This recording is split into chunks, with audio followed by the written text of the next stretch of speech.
Hey guys, welcome back to the Curly Reader. My name's Amanda, and today I'm going to share with you all of the books that I read in August.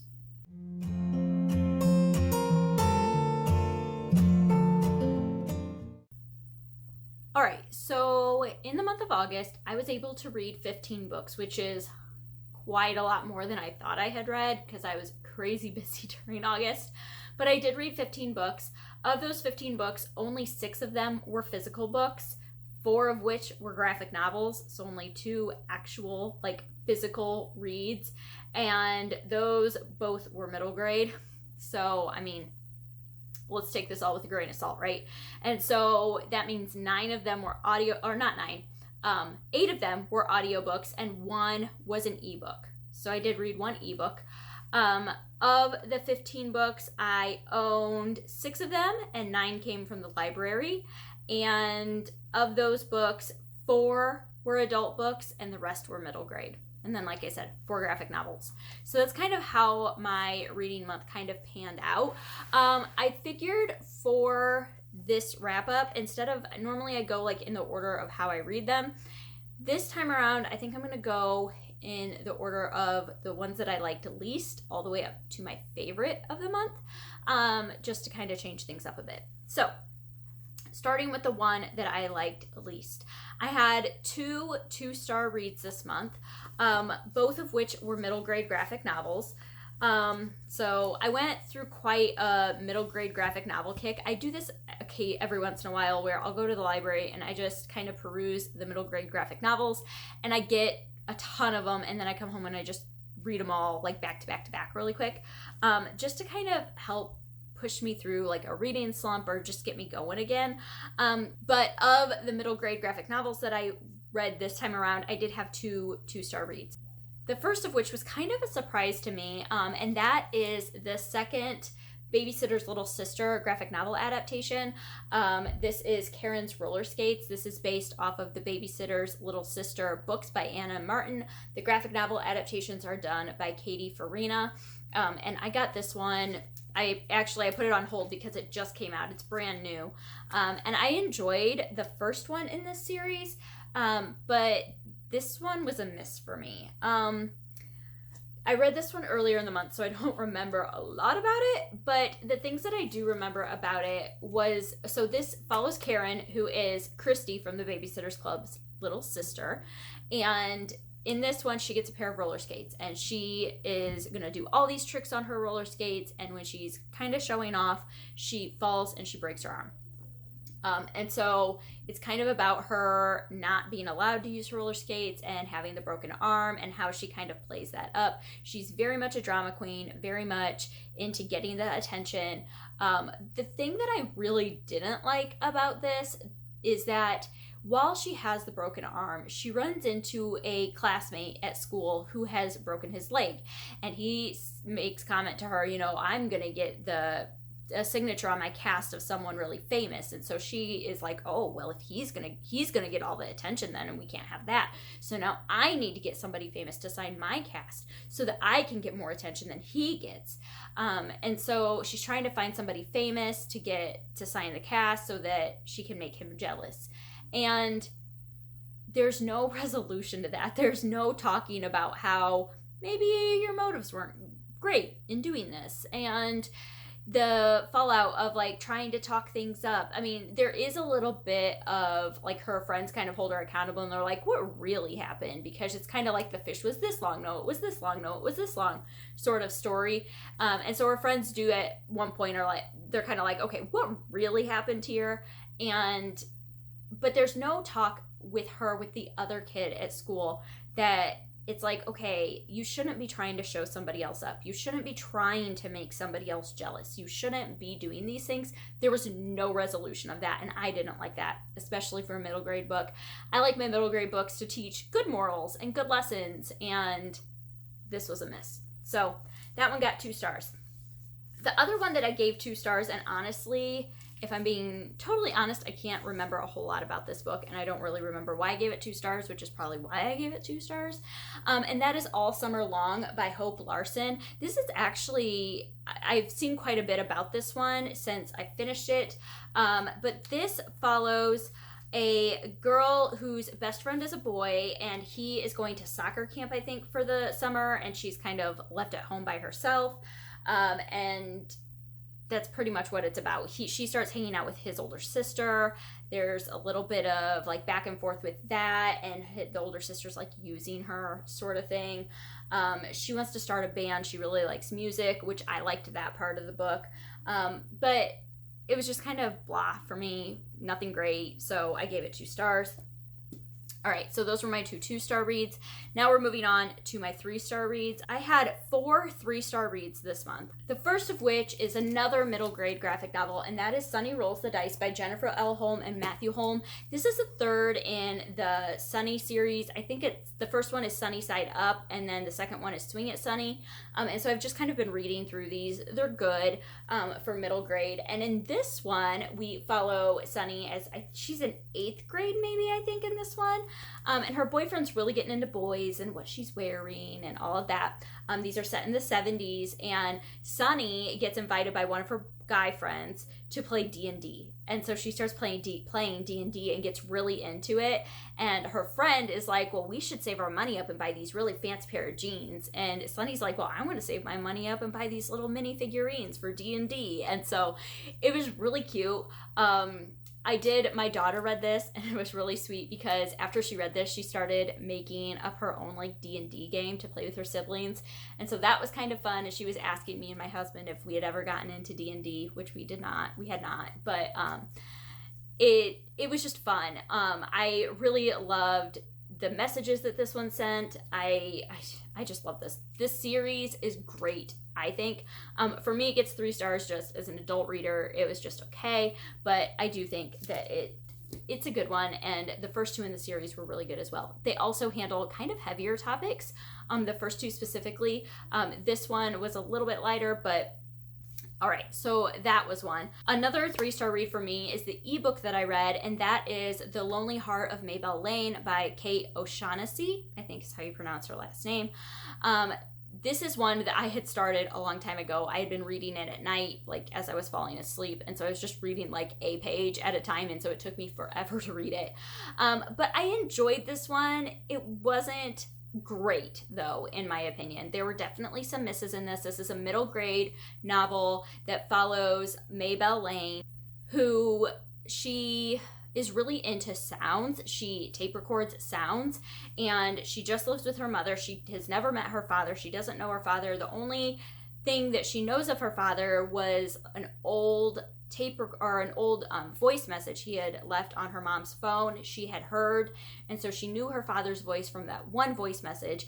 And then one day they're in the car, and she turns the radio on, and she hears his voice, and her mom kind of turns it off real quick. And so she now is on a mission to find her dad by tracking down this radio broadcaster and finding out who this is. And she enters a competition so that she can get to meet him, but she has to try to get to the competition, and it kind of has to do with a road trip and meeting friends along the way and found family, sort of. There were a lot of good points in this book, but like the base premise that this girl would recognize her dad's voice off of one old voicemail message that she heard once, like a year before, 2 years before, or whatever, was just very, very far-fetched for me. There was a lot of convenience plot points in this book, which is kind of a pet peeve of mine when it comes to books. So those were some of the reasons I gave it 3 stars, but ultimately I did think that some of the points in this book were really, really well made. And I did really appreciate the characters and just kind of their adventure and that sort of thing. So this one got 3 stars from me. Another one that got 3 stars from me, this was a kind of a bit of a disappointment. Actually, these next 2 were both disappointments for me.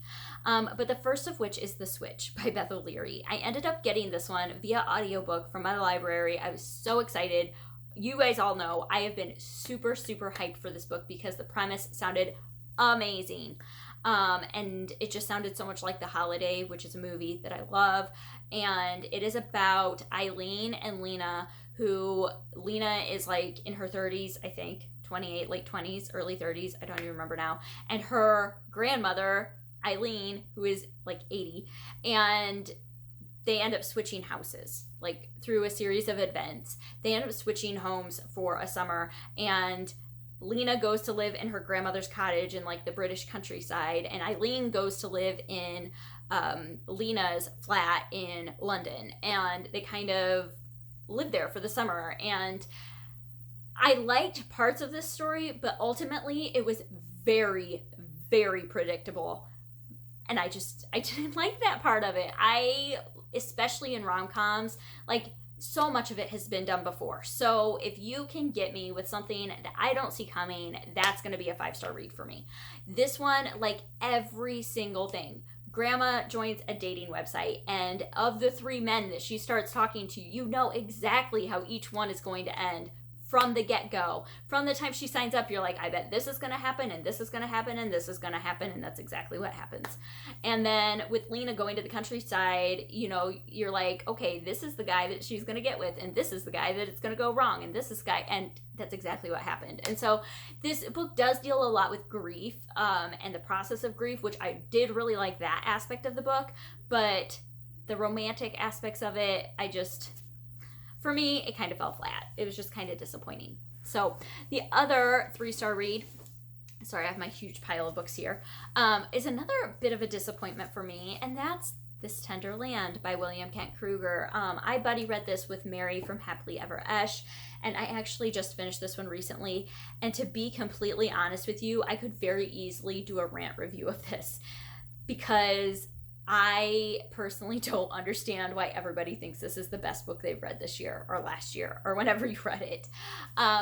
This is a book about Odie, who is being raised at what is it called? An Indian training center, I think is what it's called, in Minnesota. Him and his older brother, and through a series of events, him and 2 other kids at the school decide to run away. And so they take off in a canoe down the Mississippi River. And it's kind of their story from what caused them to leave and a few of the stops they make along the way to their final destination.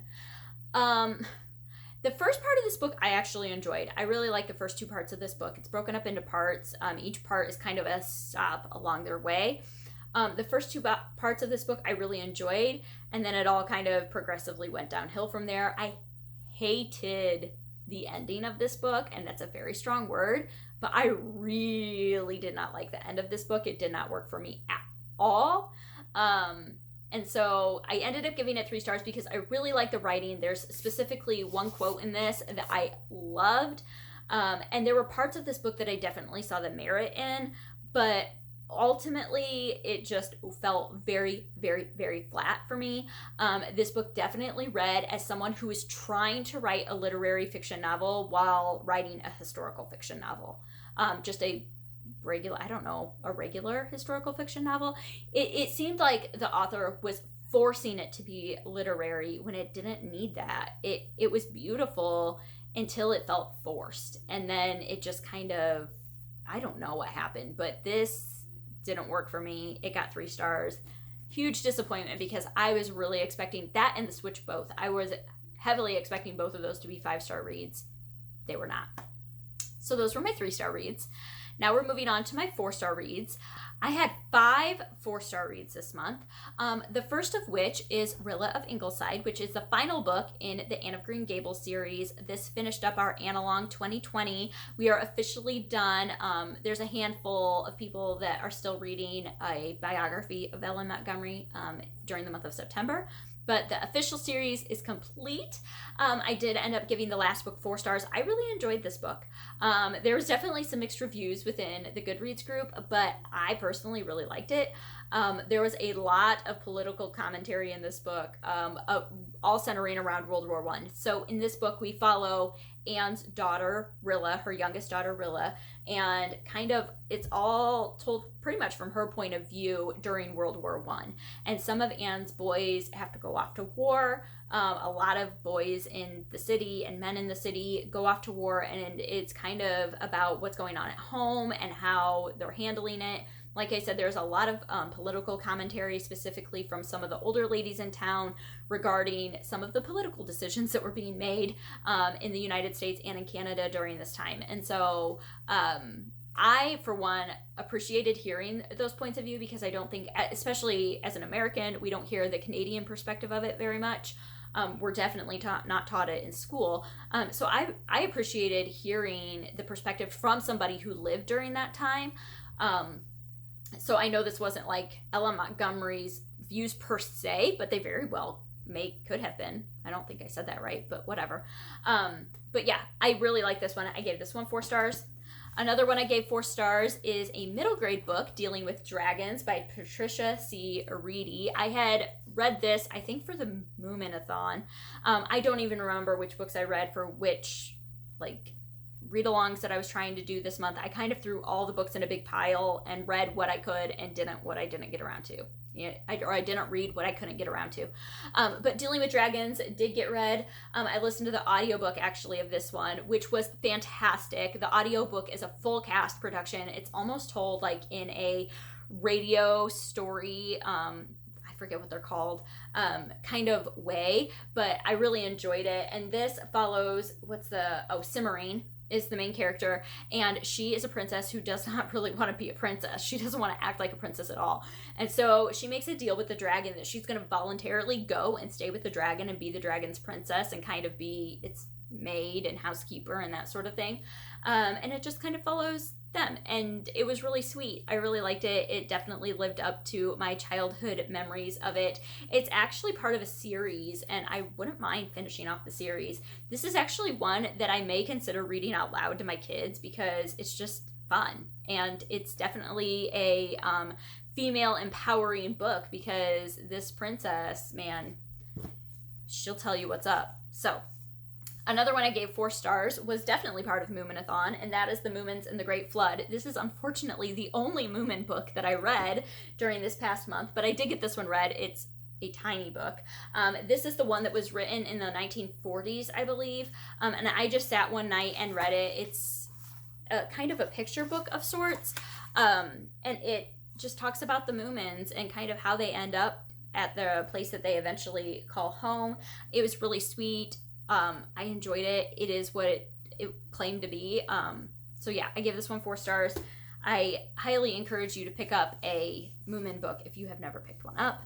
And then the last book that I gave 4 stars is another middle grade graphic novel. This one I really thought was sweet, and it's called Little Robot by Ben Hatke. It's another very, very short one. This one does not have a lot of words. It's mostly pictures. But this one has definite Lilo and Stitch vibes. I mean, even the picture on the front, definite Lilo and Stitch vibes. This little girl finds this little robot randomly and takes it in and becomes its protector, and the other robots are out to find this one and get it and kind of destroy it, and she's protecting it. And so it was really, really sweet, and I just really thought it was fun and I enjoyed it. All right, those were my 4-star reads. And then 5-star reads, I just had 2 5-star reads this month, and they were both rereads. So the first of which, Harry Potter and the Deathly Hallows. Finished my Harry Potter reread. I still need to watch the last Deathly Hallows movie. So Deathly Hallows Part 2, I need to watch the movie, and then I will be done with that. But I loved this. Like I said, I've never reread these books from the time, I haven't reread this since it was originally published, which was in 2006, 2007? 2007? 13 years since I've reread Harry Potter, and I needed to do it. It was time, and I loved this book. It was fun. I was talking to some girls in the Discord group where we were discussing this, and just some of the things that would come up, like, whatever happened to Harry's grandparents? Like, why are they not a thing? And just things like that you don't really think about, but were fun to chat with others about. And yeah, loved the last installment of Harry Potter. And then the last 5-star read that I had is another reread. I actually reread If You Don't Know the Words by Bianca Murray. This was my book club pick for this past month, and this is still one of my all-time favorite books. I listened to the audiobook of it this time around, and it was great. Bonnie Turpin does the voice of Beauty, and she is one of my all-time favorite narrators. I just think she's amazing. She did Beauty's narration so well. This is a book we follow. This is a book. Obviously, it's a book. But in this book, we follow Robin and Beauty. Beauty is 50 years old. Robin is 10 years old. Robin is a little white girl. Beauty is an older black woman. They live in South Africa, set during the apartheid, right in the heart of apartheid. This takes place during the Soweto uprising that happened outside of Johannesburg. And yeah, it just follows these two people, humans, whatever, and how they come together. Their stories intersect, and it is an amazing, amazing book. And Bianca Murray's writing is so good, and I just love it so much. So yeah, definitely, if you've not picked this one up, go pick it up. It is so worth it. Love it. So that was my last 5-star read. And then I have 2 books that I'm not going to talk about, but I did want to make mention that I did get them read this month, and that is Caterpillar Summer by Gillian McDunn, and Clean Getaway by Nick Stone. These are 2 that are on my 5-star predictions list, and so I will talk about these when I do my 5-star predictions wrap up, but I did get these both read. So those are the 15 books that I read this month. If you have read any of these books, I would love to hear your opinions about them. Specifically, this Tenderland. If you've read this Tenderland, I would love to hear what you thought about it, because I have very strong opinions about it. And yeah, I'm kind of anxious to chat with some like-minded folk about that if you happen to be one of them. And if you do not agree with me, I'd still love to talk with you about why you love it so much. So that's going to do it for me this time around. Yeah, I hope that you enjoyed this, and I hope that you stick around and subscribe. And until next time, see ya!